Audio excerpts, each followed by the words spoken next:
Olalla is going to take over. So Olalla has more than 5 years as a senior researcher in AIMEN Technology Center in the Department of Advanced Materials. She has a PhD degree in nanotechnology and material science. She has 2 postdocs at Max Planck Institute developing nanomaterials for optical sensors, and at University of Lisbon developing nanomaterials for solar cells. As a lead team member at REDONDO Project, she's in charge of AIMEN activities of Work Package 5 and whatever concerns processability. Lala, the floor is yours. Thank you. Okay, thank you very much for your presentation.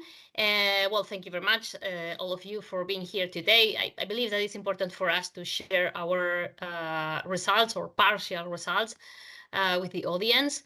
And also thank you to the organizers for asking me to participate. I'm very glad.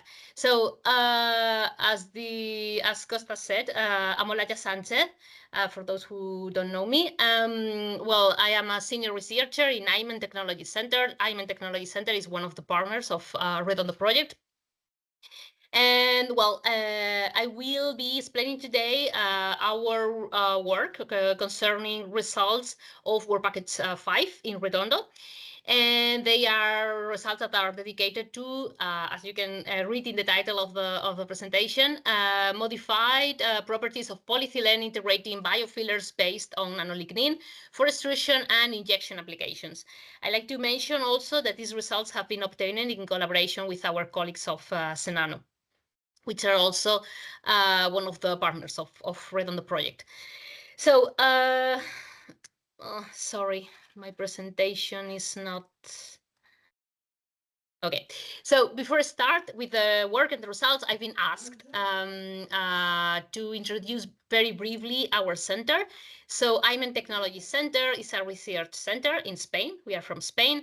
We are from the west-north corner of Spain, from Galicia. This is the green and rainy part of Spain. So if you go and visit it, do not expect sun, because we don't have many sunny days. Our headquarters and main facilities and labs are in Galicia, but we also have some offices, some commercial offices in other places of Spain, in Madrid, in Seville, and also in the Basque Country. And as I said, we are a research center.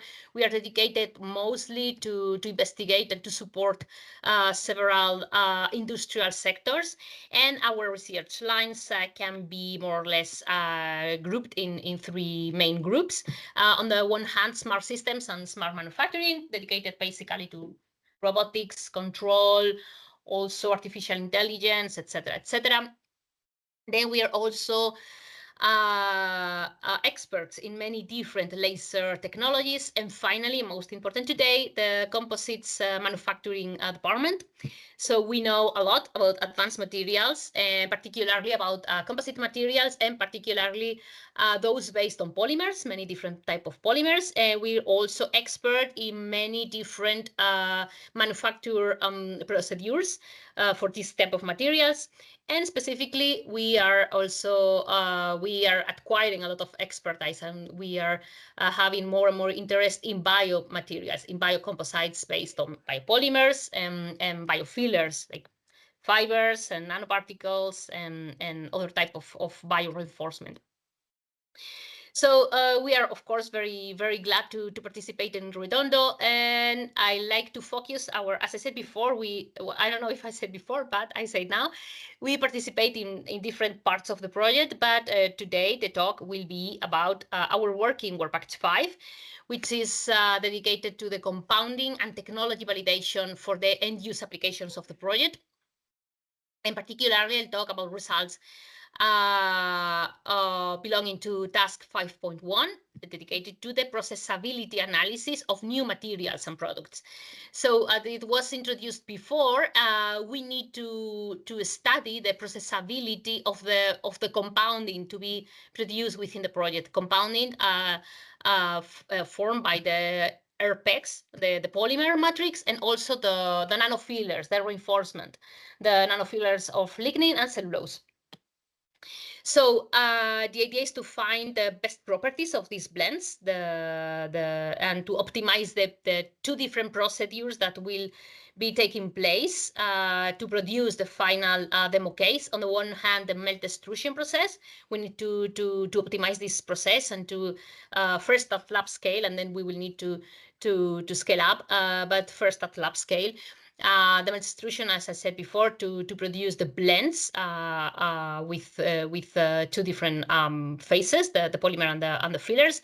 We need to find temperatures, and we need to find also the optimum amount of fillers to on the one hand to obtain the best blend, but also the best blend keeping the required properties of the end users of our product, that, as you know, will be pipes on the one hand and cables on the other hand. And also we need to study these blends and this processability attending to the injection process, which is the process that will be used to produce the technical cases, the pipes and the cables. So we will receive some inputs in this task. On the one hand, well, these inputs are actually the materials, the advanced materials, biomaterials, advanced materials and biomaterials are produced within the project, the polymer, the RPICs on the one hand, and also the fillers, the lignin and the cellulose nanofibers or nanofillers. And we will produce some outputs. The output will be a know-how for scaling up and for developing the blends to produce the cables and the pipes. So, okay. Sorry, I'm having some problems to go to the next slide. Okay. These are the contents of the, contents of our results, the results I will present today. I will first introduce briefly the material that we are using and the blends that we have produced to be studied. Also, I will try to explain as simple as possible the extrusion process that we are following to produce these blends. And finally, we will go to explain the main results that we have obtained, corresponding to, on the one hand, a set of blends with low load of fillers, and then with a set of compounding with high load of fillers. I will explain why. And finally, I will also discuss a little bit, if I have time, the conclusions and the future work. So first of all, materials and blends. We have been using to produce our blend composite, a polymeric matrix and a nano reinforcement.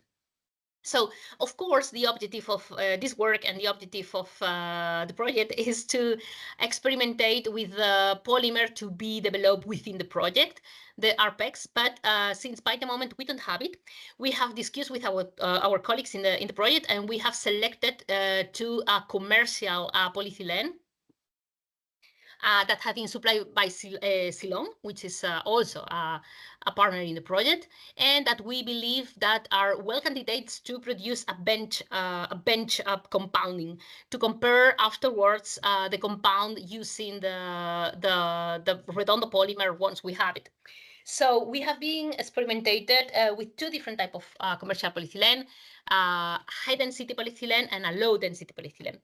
And the fillers that we used to produce the composite were two different types of lignins. Both are products of Redondo Project, both supplied by Nano. If you need to know well the particularities and the properties of these lignins and the main differences between them, please ask our colleagues of Nano. We will be using this, the nano lignin and craft lignin or nanocraft lignin. I see the difference, how behaves one and the other. So we prepare, as I said before, all this compounding that you can see in the picture, in the slide, in the tables of the slide. On the one hand, the low load compounding and also high load compounding. We use the two different types of polymers, high density and low density, the two different types of lignins, nano lignin and nanocraft, and also we produce some compounding using the two different lignins as fillers. And we start using a very low, since we don't know how they behave, we decided to start with very low amount, with very low amounts of fillers, 1%, 3%, and 5% in weight, and see what happened. And as you will see in a few slides, we see nothing important. So we decided to increase abruptly the load of the fillers, and produce another set of blends with the two different type of polymers, the two different type of lignins, but with 25, 35, and 45, and 40 percent of fillers presence in the compounding. So before I start with the results, I like to explain more or less the extrusion process. So I put these pictures here. I think they explain well the process. We use extrusion process to produce the extrusion melting process, to produce the blends. You can see how they look, the raw materials there in the upper line of pictures. The lignins they look like potware, like a brown potware, and polymers. We use the polymer as it came. It's this in a format of pellets, of polymeric pellets with a spherical shape, and we pre-mix them using a turbulent mixer machine to try to impregnate the surface of the polymer with lignins. When this mix was ready, we went to our lab scale extrusion machine, which is equipped on the one hand with a mixer chamber to prepare the compounding and with extrusion chamber to produce the pellets. So first, the extrusion process, we use, as I said before, the chamber, the mixer chamber, and after an adequate time, which is around 6 minutes, we studied the torque, that the torque of the mix was stable enough to decide that the blend was ready. Depending on the type of blends, the polymer and the filler, we use different temperatures. I will explain later which one and why. But by the moment, you can see in the pictures, these are the pictures of the interior of the chamber for different compoundings. All of them using a 5% of fillers within the matrix. The two different type of fillers and the two different type of matrices of polymers, and you can see that in principle, the aspect is quite well. They look homogeneous enough. And then when the mix is done, we go to the extrusion process itself. This is a process that is used to produce a filament. And after the filament is, as you can see in the pictures, we were able to produce quite well filament with quite homogeneous diameter. And afterwards, once the filament is done, we can pelletize this filament and produce pellets. It's important we need these pellets for to use them to produce the injection coupons that we are going to produce later. So we need to control also this process. It's very important. What I want to say here, look at the pictures on the slide, especially the two pictures on the bottom. They are pellets obtained both with nanolignin, but in the case of nanocraft was similar, the result. But on the right hand, you have the pictures corresponding to the low density polymer, polyethylene, and on the left, the picture corresponds to the high density polyethylene. And you can see quite easily how in the case of high density polyethylene, there are some porous. It is very important to control the porous. This is not good. While in the case of the low density polymer, they look much more dense and homogeneous. The control of the porous is very important because they will affect might affect remarkably to the mechanical properties of the final coupons and the final items and the final demo cases fabricated with it. So it's very important to control this porosity. We believe that the porosity comes because we need to use a higher temperature to process the high-density polymer around 170 degrees, while the temperature used to process the low-density polymers around 120 degrees. And at this temperature, 170, we believe that the nanolignins might start to degrade and might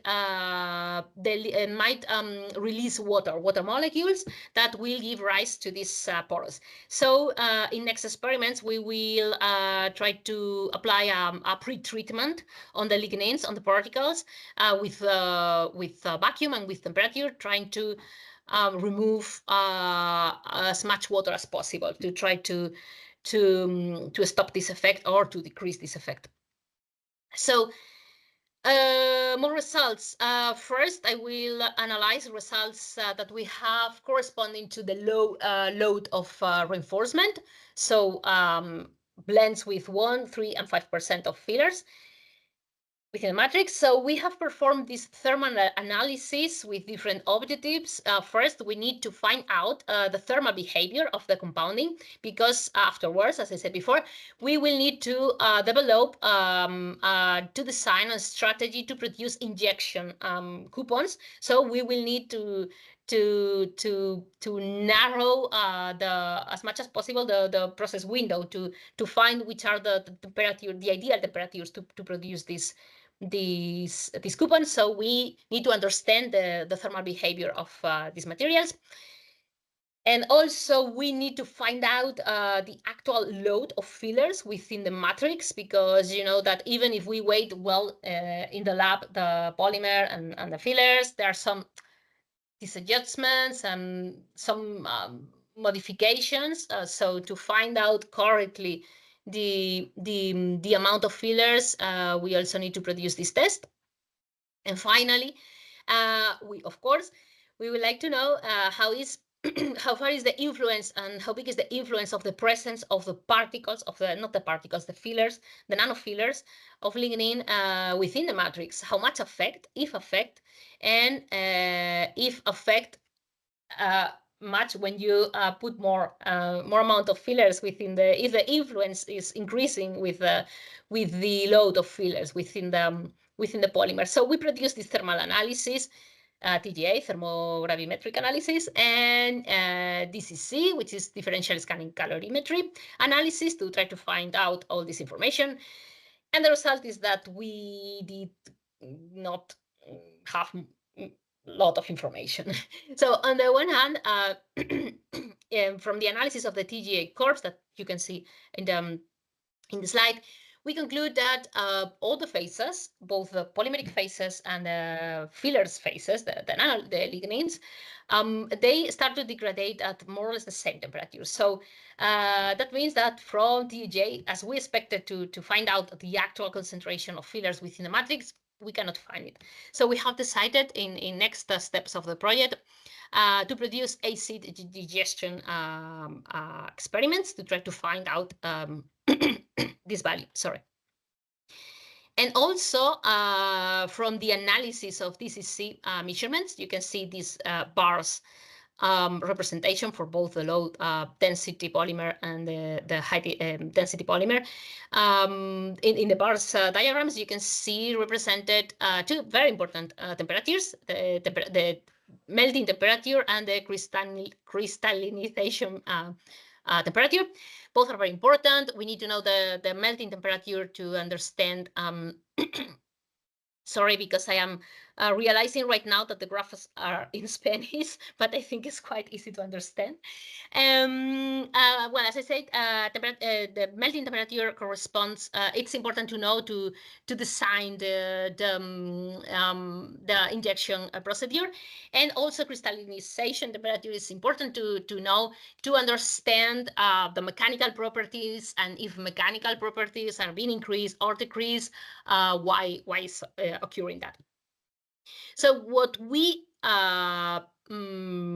discover is that actually there is not big differences between these temperatures, melting and crystallization, for the different polymers, and different polymers including different type of fillers and different amounts of fillers.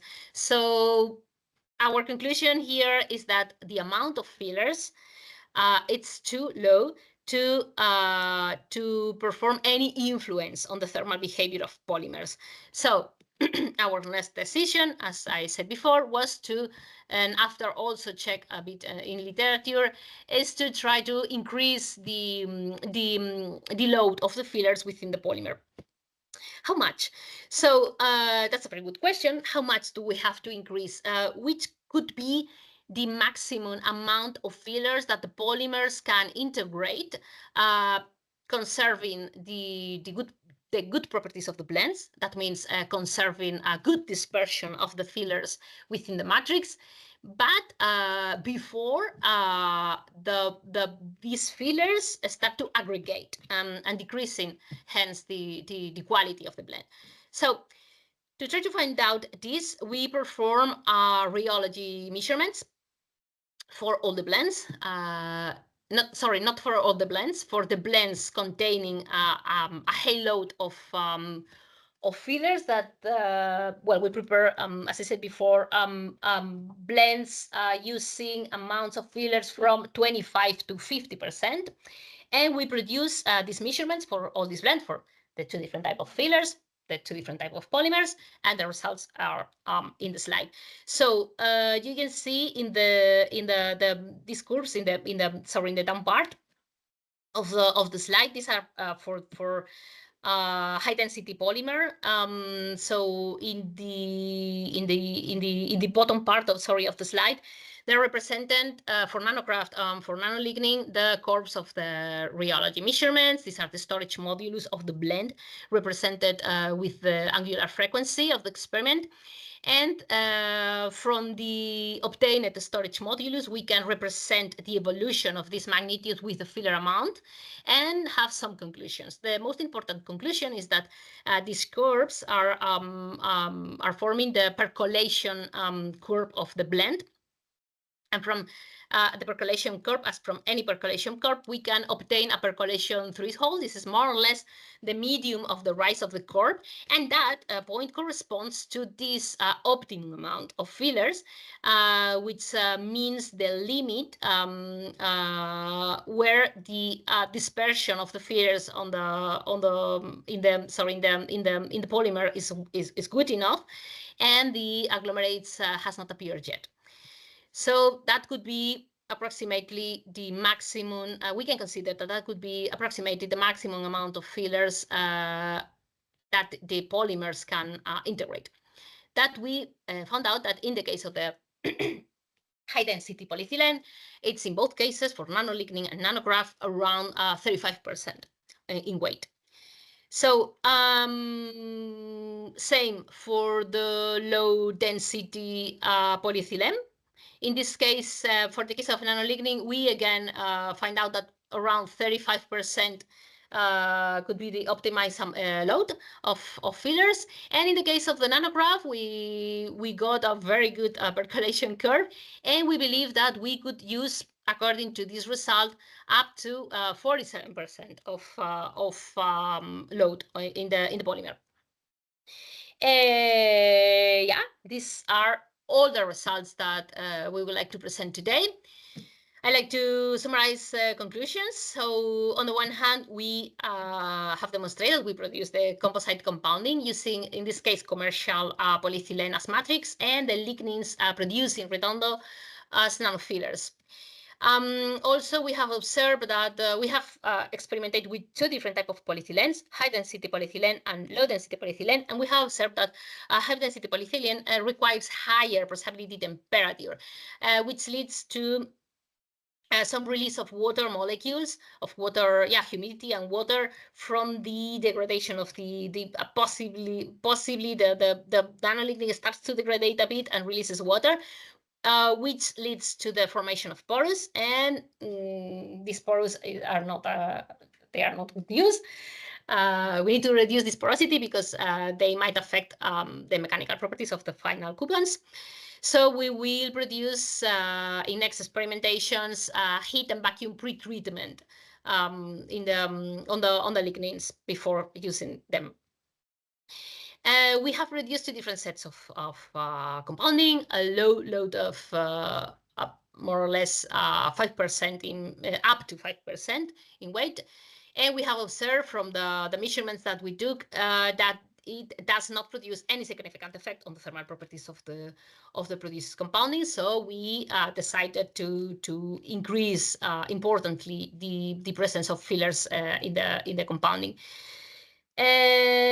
According to, we increases the amount of filler presence in the compounding, and we produce this reality test with the aim of obtaining the optimum or maximum amount of fillers that polymers can integrate without losing the properties of the blend. And we found out that in most of the cases, around 35% would be this ideal or optimum amount of fillers. So for the future work, we of course need to produce a thermal study on this high load compounding to understand all what I explained before of the thermal behavior of these blends, to fabricate afterwards the coupons for the mechanical testing. And also, since the objective of this task is to understand the properties of this material after being injected, we need to understand why the process of injection. We will produce a master batch using this maximum amount of fillers that we have produced, 35%. And we will, from this master batch, we will redilute sequentially this master batch to obtain compounding with lower percentage of fillers, and to produce using injection procedures coupons to study the mechanical properties, because this is important, because even if the polymer is capable to integrate this big amount of fillers, the optimum mechanical properties might not be 35%. That probably will be lower. So we need to also to determine this percentage, this type of blend, the composition of this blend. And yes, of course, we will repeat also the main, we have learned a lot using these materials. We will also to repeat the main experimentations, the most relevant experimentations using cellulose, which is the other nanofiller developed in REDONDO Project. And of course, finally, once it is developed, we will repeat these experimentations, or the most important of them, the most relevant, with the polymer to be produced within the project, the RPEX. So that's all. I hope you have enjoyed it, and if you have any question, I will be very happy to answer. Thank you.